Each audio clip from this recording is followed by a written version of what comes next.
이제 우리 사도 바울이 본격적으로 율법을 자리매김하는 작업으로 들어가게 됩니다. 오늘 본문으로 바로 여러분들이 들어가 보시면, 형제들아 내가 사람의 예대로 말하노니 사람의 언약이라도 정한 후에는 아무도 폐하거나 더하거나 하지 못하느니라.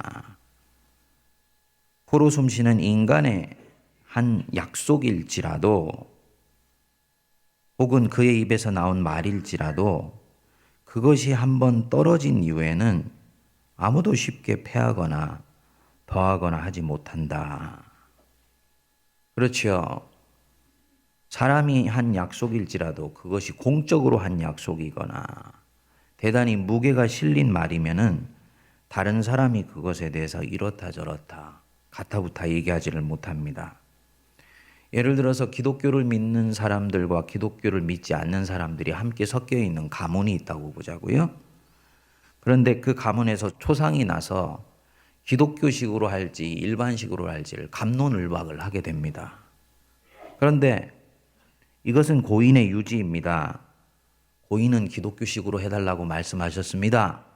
라고 말하는 순간 모든 논쟁이 거기서 종식되어 버립니다. 이렇게 사람의 언약도, 사람이 밖으로 내뱉은 말도 무게감이 있는 말이면 쉽게 폐하지 못한다, 더하지도 못한다. 무슨 말씀이겠습니까? 16절 우리 같이 읽겠습니다. 이 약속은 아브라함과 그 자손에게 말씀하신 것인데 여럿을 가리켜 그 자손들이라 하지 아니하고 오직 한 사람을 가리켜 네 자손이라 하셨으니 곧 그리스도시라. 예. 사람이 한 약속도 폐하거나 더하지 못하는데 하물며 아브라함과 그 자손에게 하나님이 말씀하신 것인데 어찌 그것이 환경이 바뀌었다고 변하거나 폐하거나 덧붙여질 수가 있겠느냐, 그 말씀이지요. 여러분, 창세기 15장 8절 여러분 한번 돌아가 보시겠습니다. 오늘 이 말씀을 좀 같이 묵상을 하기를 원합니다. 창세기 15장을 가시면 우리가 지난번에 살펴보았듯이 하나님께서 아브라함에게 나타나셔서 말씀하셨습니다.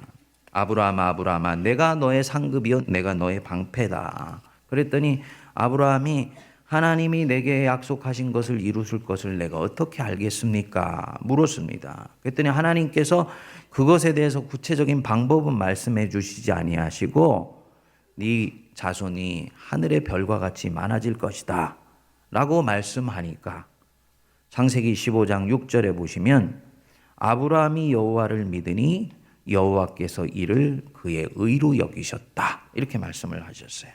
그래서 사람이 의롭게 되는 것이 하나님이 인정하시기 때문에 되는 것이지 그 사람이 율법을 행하거나 선행을 하거나 자기 자신이 그 의를 얻기 위해서 추가적인 행동을 했기 때문에 오는 것이 아니다 라고 아브라함이 확증했습니다.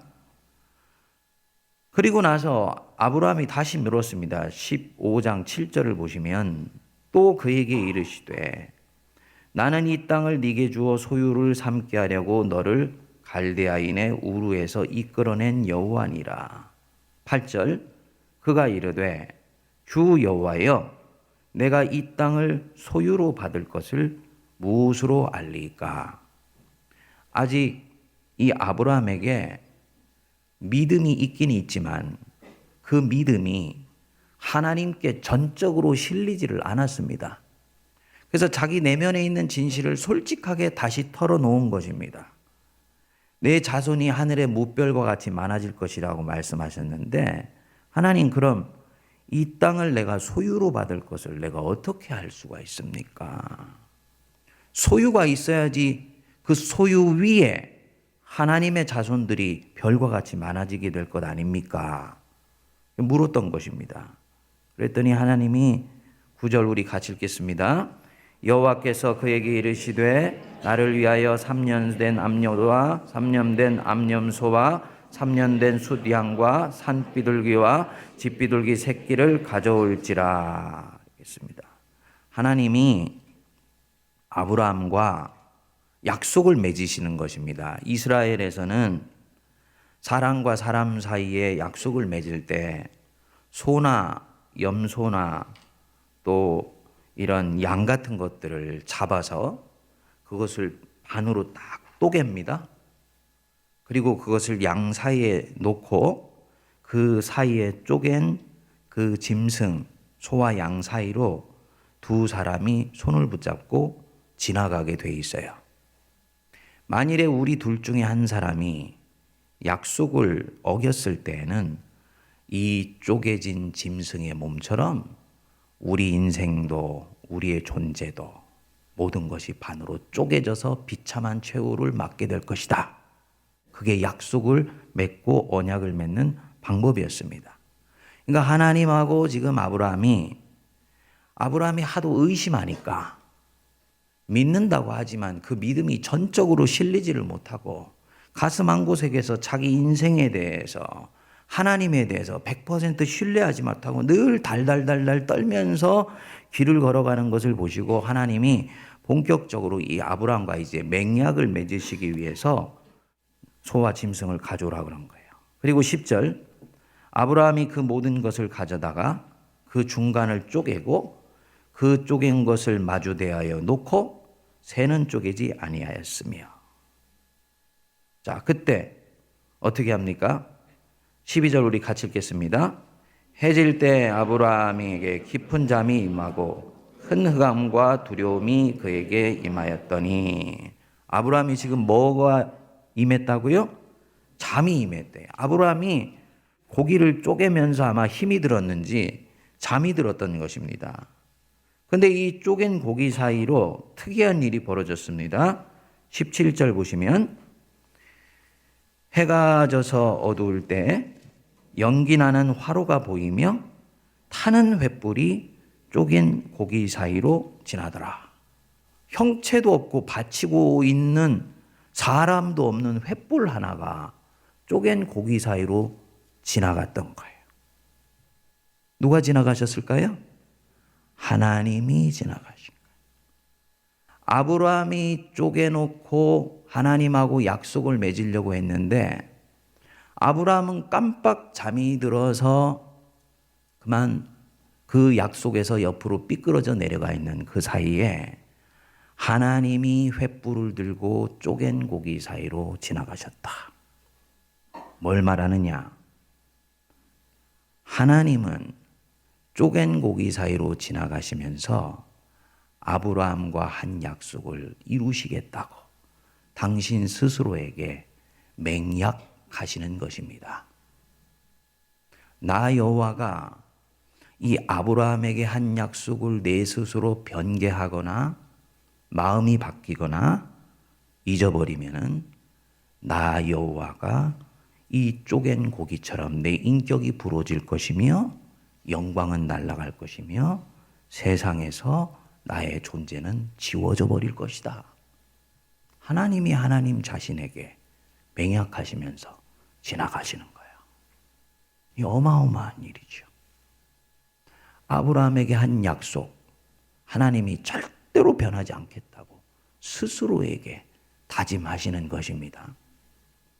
사랑하는 여러분, 하나님은 한 사람의 인생을 부르셨을 때 그 사람이 알지 못하고 깨닫지 못하는 가운데서 우리 인생의 쪼갠 고기 사이로 횃불이 되어서 지나가십니다.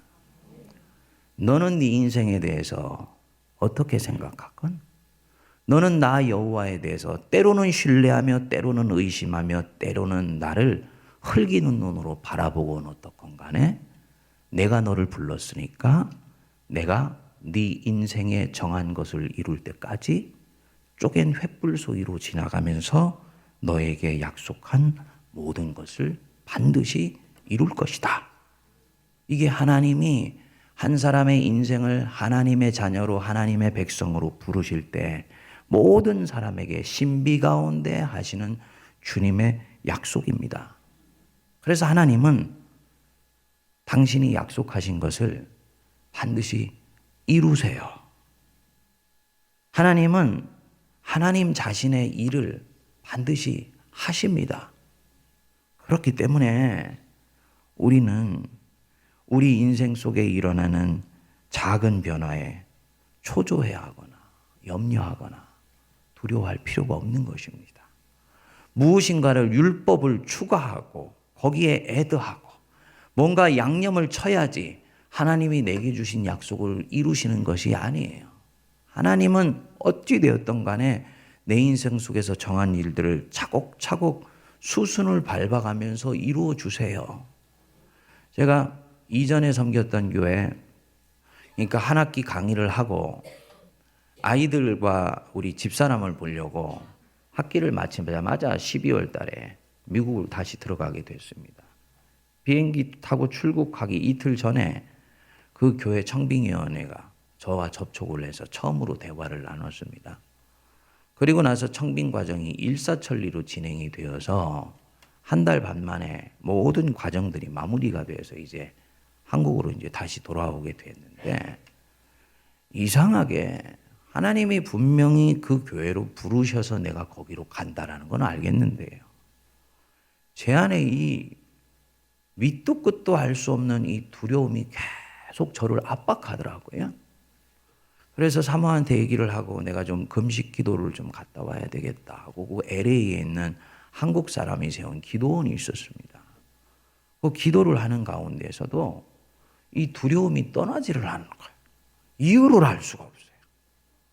물리쳤다 싶으면 또 찾아오고 물리쳤다 싶으면 또 찾아오고, 얼마나 이 두려움이 컸는지 기도를 마치고 집으로 돌아왔는데도 두려움에 압도가 되어서 제가 무엇을 올려놓고 올려놨다는 사실을 잊어버리거나 그냥 올려놓은 것들이 홀라당 다 타버릴 정도였습니다. 저는 제 인생에서 두려움에는 항상 원인이 있지 않습니까? 원인도 알 수 없이 두려울 수 있다는 것들이 무엇인지를 그때 처음으로 알았습니다. 그 두려움이 얼마나 저를 힘들게 했는지, 지옥이 따로 없네. 지옥이면 이런 게 지옥이지 딴 게 지옥이냐. 환경도 여건도 상황도 특별히 뭔가 나빠진 것들이 없고, 이제 본격적으로 제가 그토록 하기 원했던 목회 현장 속으로 10년 동안 갈고 닦았던 칼을 가지고 이제 들어간다는 마음이 드니까 가슴이 설레야 되는데, 가슴이 설레기보다는 자꾸 이런 두려움이 찾아오니까 이유를 알 수가 없었던 것이지요. 목회를 하러 가서도 그 두려움은 저에게 떠나지를 않았었습니다. 토요일 날 말씀을 준비를 하면은 얼마나 그 두려움이 저를 압박하고 힘들게 했던지, 한 1년 정도는 영성지도 하고 있는 우리 사모를 토요일 날 되면 아예 딱 제 앞에 앉혀놓고 제 속에 있는 마음들을 털어놓고 나서야 말씀 준비가 진행되는 희한한 체험을 하게 된 거예요. 1년 반 정도 지나게 되면서 이 두려움이 서서히 물러가면서 목회도 조금씩 풀리고, 전통교회지만 성도들이 목사의 진심을 알아주어서 교회가 체질을 서서히 바꿔나가는 이제 작업들이 시작이 되고, 잘했던 잘못했던 하나님께서 받으신 것이 있으셔서 때가 되었을 때 하나님이 저를 세문한 공동체로 보내주신 줄 믿습니다. 무슨 말씀을 제가 드리는 거냐면, 제가 그때 중요한 것 하나를 깨달았었습니다. 두려움은 저에게 가지고 있었던 어떻게 보면 실상이고 현실이었어요. 그리고 그 두려움 때문에 하나님이 나를 여기에 보내셨고, 하나님은 내 인생을 통해서 정하신 일을 하시고, 하나님은 하나님의 일들을 차곡차곡 수순을 밟아서 이루어 나가신다는 제 머릿속에 가지고 있었고 신학적 확신으로 가지고 있었던 것이 두려움이라는 감정 때문에 전혀 작동을 하지를 않더라는 것입니다. 그런데 지나고 보니까 내가 가지고 있었던 두려움에도 불구하고 하나님은 하나님의 일을 하셨습니다. 뭘 말하느냐? 그리스도인의 걸음은 자기 자신이 가지고 있는 감정을 민감하게 캐치를 하되 그 감정을 신뢰하면은 아니 되는 것이구나. 감정 신뢰하지 마십시오. 느낌은 주님의 뜻을 분별하는 데 대단히 중요한 사인입니다만 느낌이 곧 진리는 아닙니다. 성도가 예수를 믿으면서 어떤 경우는 하나님에 대해서 한없이 신뢰하는 마음이 찾아오고, 어떤 경우는 그분을 의심하고 싶은 마음이 찾아오고, 인생의 이런저런 일들 때문에 때로는 꼬이고, 때로는 힘들어지는 것 같고, 때로는 내던져진 것 같고, 때로는 내가 지난 1년 동안 돌이켜보니 한 발자국도 앞으로 나가고 있지 못하다는 마음이 나를 찾아와서 나를 초조하게 하는데, 그것은 우리에게 다 감정이고 느낌이며 하나님의 뜻을 다시 한번 체크해보라는 사인이지, 그것이 진리가 될 수는 없어요. 진리 중에 진리는 뭐냐? 사람에게 한 약속도 함부로 패하거나 더하여지지 못하는데, 살아계신 하나님 아버지, 변하시지 아니하시는 하나님이 내 인생을 정하시고 택하시고 이끌어 주셨을 때, 하나님은 하나님의 일을 반드시 하신다. 이것을 믿는 것이 진리를 믿는 것인 줄 믿습니다. 하나님이 정하신 그 부분들을 결국은 하나님이 누구를 통해서 이루셨습니까? 우리 주 예수 그리스도를 통해서 이루셨다고 사도 바울은 말씀합니다. 그 약속이 헛되지 아니하여서 결국은 때가 찼을 때 하나님이 약속으로 말미암아 예수 그리스도에게 모든 것들을 은혜로 주시고, 예수 그리스도는 하나님의 율법을 완성하셨다고 그렇게 사도 바울은 말씀합니다. 사랑하는 여러분, 예수님 안에 주님이 이루시고자 하는 모든 것들이 다 들어 있습니다. 성도 개인에게서도 그렇고요, 교회에서도 마찬가지입니다. 성도가 예수 그리스도께로 돌아가는 것은 단순히 고루하고 지루하고 아주 일상화된 진리가 아니고, 그 사람의 인생의 모든 것들을 새롭게 풀기 시작하는 마스터 키예요. 인생의 모든 꼬여있는 난맥상들이 결국은 하나님의 약속이 성취된 예수 그리스도를 통하여서 결국은 새로워지게 되고, 새로운 전기를 마련하게 되고 완성하게 되는 것입니다. 우리가 예수 그리스도께로 돌아가게 되면 한 사람의 인생이 회복됩니다. 교회가 회복되는 길도 결국은 예수 그리스도 안에 있어요. 오늘날 갈라디아서가 왜 한국 교회 대단히 중요하냐? 사도 바울이 갈라디아 교회를 보면서 살펴봤던 교회에 대한 진단이, 마르틴 루터가 중세 교회를 보면서 살펴봤던 이 진단이, 그리고 오늘날 한국 교회에 가만히 들어와 있는 이 온갖 종류의 그릇된 부분들을 극복할 수 있는 영적인 키가 사실은 이 갈라디아서에게 다 들어있는 것입니다.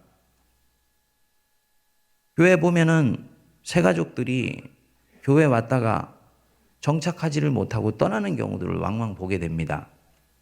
새가족이 한 사람이 왔는데 한 3개월 지나고 나서 교회를 떠나겠다는 거예요. 왜 그러냐 그랬더니, 어느 날 교회를 좀 일찍 와가지고 자기가 평소에 안 왔던 자리를 딱 앉았는데, 나이가 지긋이 드신 노 권사님 한 분인 것 같은 분이 오시더니, 여기는 내 자리인데요 그러더라는 거예요. 아니 이상하다, 교회 무슨 이름표를 붙여놓은 것도 아닌데 자기 자리가 어디 있는가. 나이 연세 드신 분이 말씀을 하시니까 결국은 무한한 듯이 일어나가지고 자리를 비켜주고 다른 데로 갔는데, 이미 마음에 시험이 든 거죠. 세상에 교회 자기 자리가 어디 있고 남의 자리가 어디 있냐. 먼저 앉는 곳이 곧 자리이지.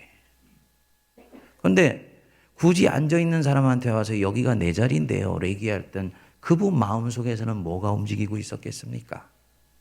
이곳은 내가 20년 30년 항상 앉아왔던 내 것이라는 거예요.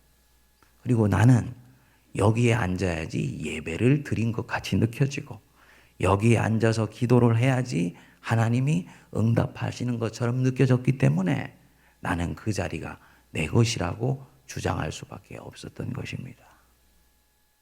여러분들 중에서도 이런 마음으로 교회를 섬기고 있는 분이 계시다면 죄송하지만 여러분은 지금 미신을 섬기고 있는 것입니다. 그 자리에 앉았기 때문에 하나님이 내 기도를 들으시는 것이 아니고, 예수 그리스도의 이름으로 기도하기 때문에 하나님이 내 기도를 들으시는 것입니다. 그 기도가 응답받는다는 확신이 그 자리에 앉았기 때문에 믿음이 실린 것일 뿐이지 하나님은 어디에 앉아서 기도할지라도 내 기도를 들어 응답하시는 거예요. 그러니까 성도는 자기가 평소에 앉는 자리에 누군가 앉았다 했을 때도 주님은 오늘 저 사람이 저 자리가 필요했는가 보다 하고 20년, 30년 앉았던 자리일지라도 기꺼이 비껴줄 수 있을 때 그 사람이 아주 작은 것 같지만 그리스도를 왕으로 섬기는 사람이요. 그리스도를 자기 교회 주인으로 섬기는 사람인 것입니다. 복음이 내 인생 속에서, 복음이 교회 속에서 마음껏 하기 위해서는 이 사람은 흐르는 물처럼 대단히 유연하게 자기 인생의 행로를 결정해 갑니다. 근데 한국 교회가 서서히 이 율법주의가 교회 안에 깊이 들어와서 전통이라는 이름으로 복음이 왕성해져야 되는 구석구석을 가로막고 있는 것들이 얼마나 많은지 몰라요. 여러분, 우리 안에 율법이 복음을 대체하지 않도록 해야 됩니다. 예. 갈라디아 교인들은 율법으로 말미암아 하나님의 약속이 이루어진다고 보았습니다. 그렇기 때문에 그 율법을 때가 되었을 때 새로운 차원에서 완성하시는 예수 그리스도를 보지 못하고 율법 자체에 목숨을 거는 안타까운 일들이 생기게 된 것입니다. 교회도 내 자신도 가만히 내 속에 들어와 있는 율법이 복음의 자리를 대체하며 그리스도의 왕권을 가로막지 못하도록 우리가 깨어 기도하며 새로워져야 되는 이유가 바로 저는 여기에 있다고 확신합니다. 교회 안에 아름다운 전통이 있고 세문안 교회 안에는 세문안 교회가 지켜야 되는 소중한 아름다운 전통이 있습니다. 그중에 제가 첫 번째 본 것들이 말씀을 대단히 존중하는 태도. 제가 우리 세문안 교회 교인들에게 가장 깊은 인상을 받는 부분입니다. 조금도 흩어짐이 없이 말씀에 정죄해서 하는 바로 그 말씀에 대한 리스펙트.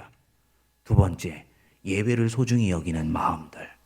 세 번째로 무엇보다도 세문안이라는 이 교회를 너무너무나 자랑스럽게 생각하는 것. 교회를 사랑하는 마음은 하나님이 가장 기뻐하시는 마음이고 교회를 새롭게 갱신할 수 있는 마음이에요.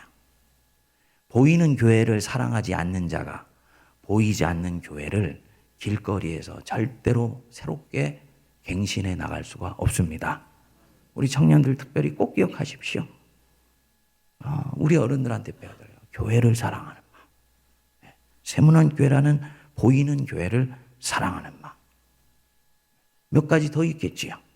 그렇지만 그 외에 하나님이 보실 때 이 부분은 예수 그리스도, 약속의 성취로 오신 예수 그리스도를 가로막고 있는 부분들이다 하는 부분들은 우리들이 가지고 있는 외피와 껍데기와 율법의 그런 형식들 기꺼이 던져버리고 그 속에 예수님 한 분으로 꽉 채울 수 있는 저와 여러분 되시기를 주님의 이름으로 축복드립니다.